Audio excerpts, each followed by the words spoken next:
Okay, good evening, everyone. My name is Priyansi, and I'm a counseling psychologist from Light in the Soul.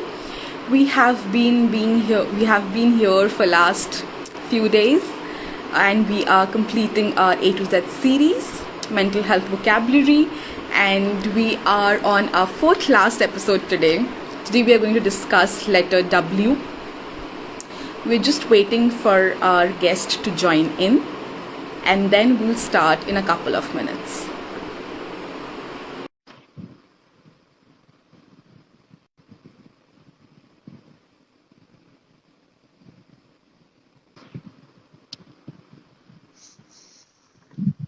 Hi, Dee. Hi, Priyansi. Hello, everyone. Good evening. Welcome. Yes. Yes, so today is our 22nd day in a Yes. row. And it's just like today is the last fourth episode, and I feel excited and sad at the same time that we are on the edge of completing, and just Yeah. 4 days are left. So yes, let's quickly start. Like, why did we start these series, and then we can discuss yours. Yeah. So for the viewers to know that we started this series with this thing in mind that people should understand some psychological words, and I think we have almost completed this aim of ours as now people are understanding, and the one who are around us, they use these words so mindfully now. They're not just throwing these words on us. So I'm so happy and lucky that we are doing this and we are successful in it. Yes, and we are thankful to all of you who are joining and also giving us feedbacks that you're learning something new. We are also learning something new, so thank you for your feedbacks.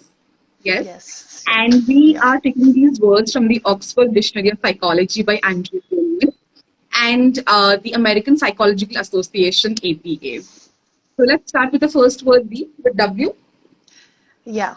So with W, there's an interesting problem we are going to discuss today. It was given by Abraham Lutyens called water jar problem.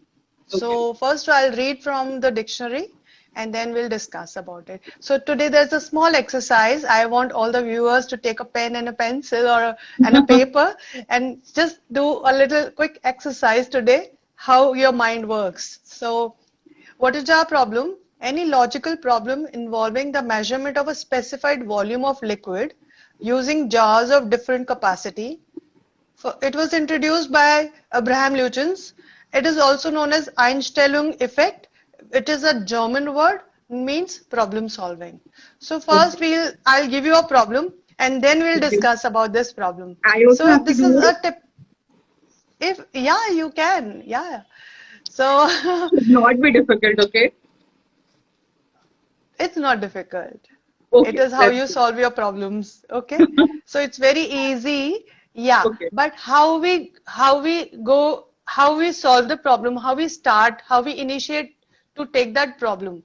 So that way, I'll give you an example. First, I'll make you imagine, or you can write down, like you have a beaker, you have three beakers. A beaker with the capacity of 21 liters.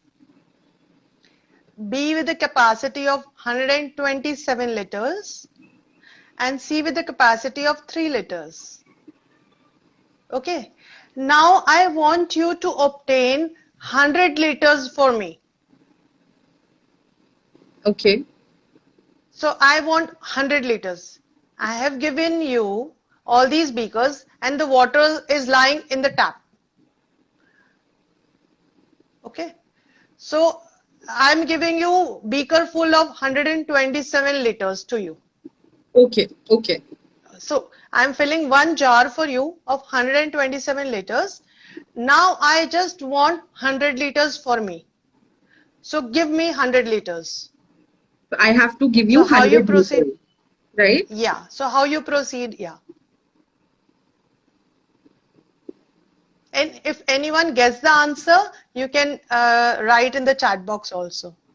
So, So can you can write how much you took in A, how much you took in B, how much you took in C, and how did you do it. So I want an equation. okay. So can I give it? Like I don't know if it's right or not. Yeah, yeah, yeah, yeah, yeah, yeah, yeah, So, yeah. what I will do is I will put 21 liter in beaker A, Age. Yeah. okay, and I will put 3 liter in beaker C, Huh. so that gives me 24, okay, and like, so I will spill the 3 liter more, so that gives you 100 liter. Okay. So So you mean 100 to liter is say less from than beaker beaker B. A you took one time, and in Ha, beaker 3 C you took twice. ha, twice. So the Ha, equation comes out. You can write the equation. It is B 21. B Ha, B minus A minus 2C. right, right, right, right, Okay? right, Yeah. right. So everyone gets this situation in the similar way. Everyone starts with this. In the Now, because mathematical we are, examination. Ha, yeah, because now we are short of time. So otherwise, I will give you 4 or 5 examples of similar kind, making it okay. like this only. And now I give you one more example, one more situation where you say A is 15 liters, another beaker A's now, 1 5. 1 5, B is Okay. 39, B is 39. and C is 3. Okay. Okay, now I want 18 liters. To give you 18 liters of oil. I give Ah, you so, 39 liters of water already in the jar. Okay, huh. so I give you 39 liters of water already in the jar. Now I want 18 liters. So I'll put 15. This is a simple one. I'll put 15 liter in A and 3 liter in C. Hmm. So how I'll give you A and B. So I'll give you 18 liter of water. That So that will be A plus C. ha, A plus C. A is 15 and Ha, C is 3. 3 Then I 18, get 18 liters. 18 Okay. liters of So, okay. So, and if I give you the same equation, you can solve it that way also. B minus A minus 2C B minus A. minus 2C. Okay, so I have So to it put, is so B is again 39 ha, minus 15 ha, minus 2 times C. okay. Minus 2 times C is 3. C. Yeah, 6. 6. So you get to 18. Hmm. So this is also a way of getting 18. Okay. That's like too much for me to take in. Yes. So Yeah. it might be too much for everyone.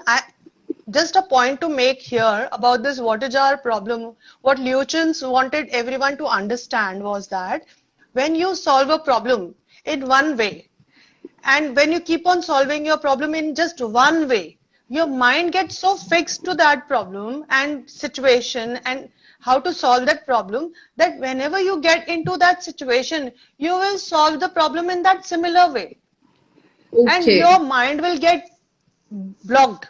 You know, it is called Einstellung effect, and it is like when the researches was done, uh, Lutin did a lot of researches, and he found that 81% of the student, when they were given this B minus A minus 2C situation 4, 5, 6 times, and when they were given simpler task also, they went into this indirect way of solving problems because they had focused only on one way of solving the problem. They cannot see a direct method also to solve the problem.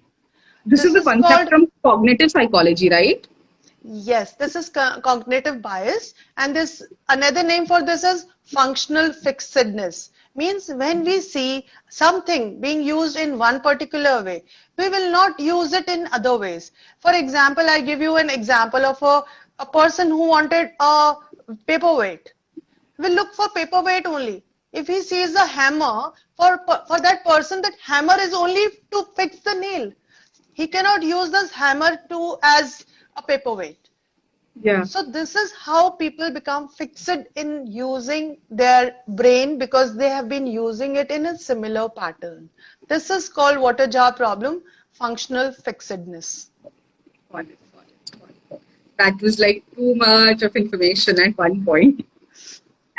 Okay, so the second So word. that's a request from everyone that please, when you have a problem, please try to solve the problem in many different ways so that your creativity to address a problem is always alive and you can have a shorter cut rather than going in a longer cut always.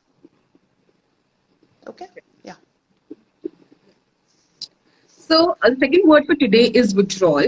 The dictionary says a syndrome that develops after cessation of prolonged heavy consumption of a substance. So, here we are going to discuss substance withdrawal.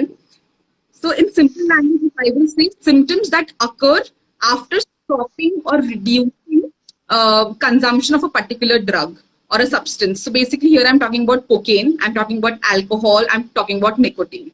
So, when a person is addicted to a certain substance, when that person tries to lessen the consumption or stop the consumption of that particular substance, he or she shows some symptoms. They can be either physical or psychological. By physical symptoms, I mean there will be a lot of sweating. Okay, there will be a lot of sweating, then panting. So you will not be able to settle at one place. You will want to consume that substance. Okay, nicotine or alcohol or cocaine. And by emotional symptoms, I mean we can have uh, tremors, anxiety, insomnia. You will not be able to sleep. You will want to have that drug again and again. So this is what are the symptoms of withdrawal. Then you can also have mood swings, vomiting. You will feel nauseated. You can have panic attacks. So these are all the withdrawal symptoms a person can have while stopping or lessening the consumption of a particular drug. What happens is when we talk about the physical symptoms, they can get settled in like 3 to 5 days. But the emotional symptoms, they take a very long time. So if someone is trying to stop or lessen the consume of a particular substance, it is not easy for him or her. Like we saw in movie Sanju. Okay, Ranbir Kapoor was there in movie Sanju. So like we have seen that how he runs away from the rehabilitation center. He was on high drugs, right? High amount of drugs. So it was not easy for him to stop using those drugs because he was addicted. So the symptoms that he was showing, they were withdrawal symptoms. Okay, he wanted those more mood swings and vomiting, feeling nauseated. So all these are the withdrawal symptoms that a person can have. Yes, yes, Priyansi. So withdrawal symptoms are like when a person is substance abusing. Hmm. These days, I have seen children, they like to, go to party and they want to use it's okay to do it once or twice. Substance use is not a problem, but when it becomes substance abuse, then it's a big problem because then there are withdrawal symptoms and then the person cannot get out of this addiction. It is so traumatic for that person emotionally, psychologically, physically, every ways. And it is so distressing that the person want to get back to that situation again and again because that person cannot handle. So it is very tough for that person to rehabilitate. Right. So when the person is consuming that particular substance, he or she feels happy. Like we say that I feel stress free after smoking or after drinking. So now when you are withdrawing, when you are not wanting to consume that particular substance, you are not getting that feeling of being stress free or happy or into another world. Hence, these withdrawal symptoms start showing up in a person. Yes, yeah. So please be careful, those who are on it. And those who are not on it, please be aware of it. It's very Yeah, tough for them few of the people I otherwise. can see they are here smoking. Yeah, anyway. Okay. So now the third word is will to meaning. It is very important word. It is, first I'll read from here and it is very close to my heart. So the need to find suitable meaning and purpose of one's life. Will to meaning is the basis of fundamental motivation of logotherapy, a technique for addressing problems related to experiences of meaninglessness. First, I'll read this quotation from Viktor Frankl that's so close to my heart and it's like a tagline for my life. He who has why to live for can bear almost anyhow. I will repeat. He who has why to live for can bear almost anyhow. Means anyone. If a person knows why he is living, he can bear anything on this earth. It is written by Viktor Frankl. He is one of the Holocaust survivor. He lost everyone in his family in this Holocaust. Where, with the Nazis, if everyone remembers what is Holocaust, it was that when Hitler put everyone in that camp and burnt them alive, that was the Holocaust. And according to Viktor Frankl, it is when he was living in this prison, he saw people not dying of shortage of food, but they had lost hope. He had seen so many people in the prison who died just because they felt hopeless that they would not survive in the future. They died not because of and the one who desperately wanted to live, they also died. So that was the reason. And suffering, if somebody sees suffering as meaningless, and if we give suffering a meaning, then and how we respond to it, that suffering comes to an end. According to Alfred, because this will to meaning was given by Alfred Adler, sorry. Because according to Freud, it is the pleasure principle. Because Freud always talked about pleasure principle, but Alfred Adler talked about meaning in life. And from him, because he was a student of psychology himself, Viktor Frankl, he got this meaning, he understood this meaning of life there when he was in the prison. And then he did three things in his life on that place, that he was doing something significant all the time. He was always caring for other person. Means he had the photograph of his wife he loved the most, that he was always imagining that when I get out from here, my wife will be there with him together. So that was the hope. And the courage in difficult times, how much courage you feel in those difficult times. These three things are so important for a person to get through all these sufferings in life. In his counseling sessions, he said, the one who responds, the freedom of you is to choose how you will respond to a situation. The situation will come to you, no matter what. But it is how you respond to the situation, how you make that situation meaningful to you. That's the basis of logotherapy. That's the basis of his counseling technique. You want to add something on this? Yeah, this just reminds me, it feels like this just reminds me of COVID, where we said that people are not dying because they are having COVID, they are affected by it, but they are dying because they've lost all the hope, or they are so worried that I will be affected by COVID. I will get this virus. So people died of it. So this just reminds me of this when you were talking about the Holocaust. This just reminds me of this. People did not die of hunger. They died because they lost hope. Same. This is the same situation that has happened in COVID also. And like, I really like the fact that you said that it is so important to care. It is so important to have that courage. I always tell my best friend that, it is so important to have humans in our life. Like you were saying that Viktor Frankl was in the jail, and that he had this photograph of his wife. So it's so important to have people in our life, to be a social being. Yeah, I agree completely. Yes. So again with the quote I end, he who has why to live for can bear almost anyhow. This is like my tagline always. So on the fourth word, let's take the last word, well-being. Well-being says state of happiness and contentment with low levels of distress, good physical and mental health, or good quality of life. Well-being, we already know what well-being is.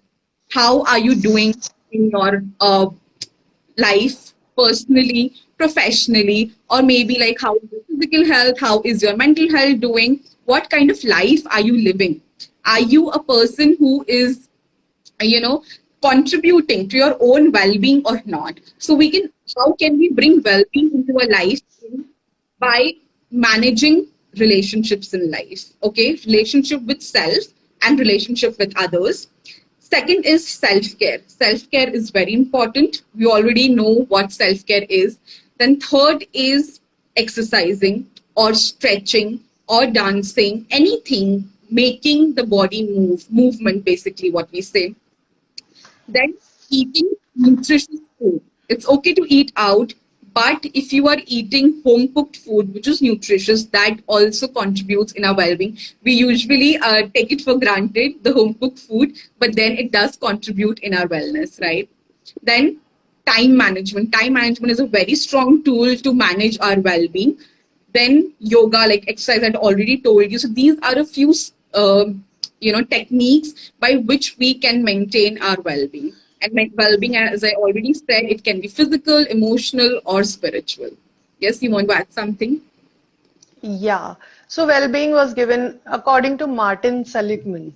He said that there are factors that contribute to your well-being. It's like positive emotions, engaging in activity, good relationship, finding meaning in one's life, and accomplishment.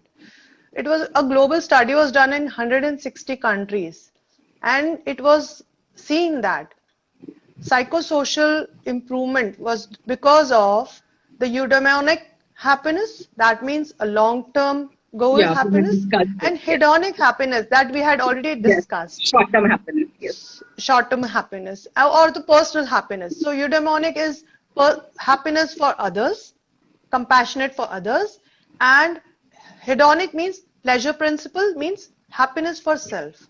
Both are involved in mental well-being, and 160 countries were researched on this topic, and it was found that few countries stand above all, especially Finland and these countries in Netherlands. Yeah. Yes, so on that note, let's wrap up for today. We had discussed 4 words today: withdrawal, well being, water jar problem, and what is the fourth word we had discussed? Will to meaning. Yes, will to meaning. So these are the 4 words that we had discussed today. Tomorrow we will be back with another letter and a few words. The last 3 episodes are left with the mental health vocabulary, and we're excited and sad both. So everyone who had joined, I hope you're all enjoying it, and thank you so much. And thank you, Shaludi, for adding so much value to these live sessions and always adding these researches, which I liked really. Thank you so much for adding these researches, always giving such good content to our live sessions. Thank you so much. Thank you so much, Priyansi. The pleasure is all mine because even I'm learning every day. When I give something here, I get something back. So it is always two-way. I'm enjoying every session of it. Thank you so much, viewers. Your presence is like always so welcoming that we are doing something good. Yes. Thank you, everyone. See you tomorrow. Bye. Bye. Ciao. Stay blessed.